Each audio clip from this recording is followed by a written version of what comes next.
Showtime! The Capital G Show starts right now.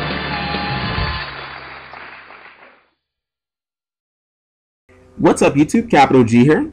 So guys, today I am talking about Elemental Heroes and why I think that this deck is actually pretty viable. I feel like it may end up being one of the best dark horse picks for this format. You know, now I'm speaking more specifically on the Hero Lives version of the deck. If you guys are not familiar, it's the Japanese version that the OCG players pretty much made infamous, where you're more focused on getting to an OTK, getting the game over as quick as possible. Now, I don't want to read too much into this, but, you know, a version of this deck did top YCS New Jersey, and I think that a lot of it had to do with the fact that, you know, he had the surprise element going for him, and then just the way that the format is shaping up.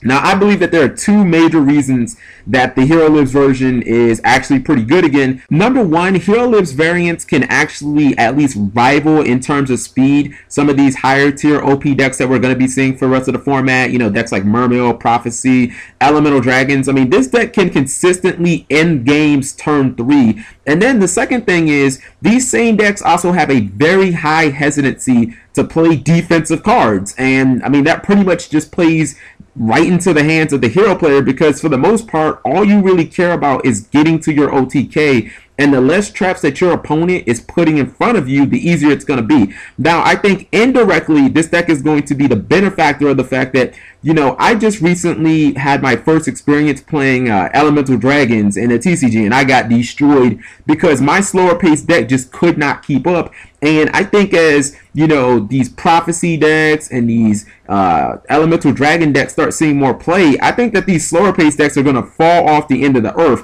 And that massive back row, which used to cause trouble for, you know, many Hero Lives players, I mean, it's going to become a non-factor, as that matchup is just going to become, you know, less prevalent and less prevalent and less prevalent until you basically aren't playing any more decks that set 3 and 4 back row at a time. Now, I probably wouldn't be sold on this deck as a viable dark horse deck for the rest of the format if all it had was the OTKs, but when I started digging a little deeper, I thought that this deck actually has some pretty good contingency plans if the OTK isn't attainable, or for instance, you're going first game 3, obviously you would not be able to attack, so the OTK might be a little less desirable. For instance, let's say you're playing against Prophecy. Alright, well, one of the most ideal plays is to just make a turn 1 Shockmaster. Now, this is ridiculously easy if you're running Zephyros the Elite, which you probably should be. And then, at that point, if you've got the Shockmaster on board, it's pretty much Jogan or bust for them. I mean, as long as you're backed with something like a simple Book of Moon or a Phoenix Chain, I mean,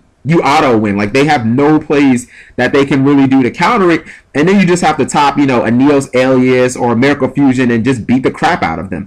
You know, let's say you're playing against Mermail. I mean, again, you can put a turn 1 Abyss Dweller on board, and you have a 2200 beater who's negating all their effects, and once again, it boils down to they pretty much have 2 outs for that. That's Dark Hole and a Megalo. And if you have something like a Bottomless or an Evac Book of Moon, I mean, the Megalo is no longer a problem. I mean, they're going to be burning through cards left and right just to summon Megalo in the first place. So, you know, even if you don't have the OTK against some of these decks, there are ways to basically put yourself in an advantageous position without burning through all your cards. But, you know, now you're able to play a slower grind game, but your opponent is not able to do what they want to do. So, you know, because of some of these slower decks falling off the planet, I think that that just aids this deck.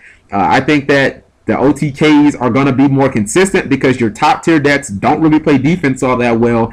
And I think that this deck could end up being very viable before the end of the format. Let me know what you guys think, and talk to you later. Subscribing makes life happy.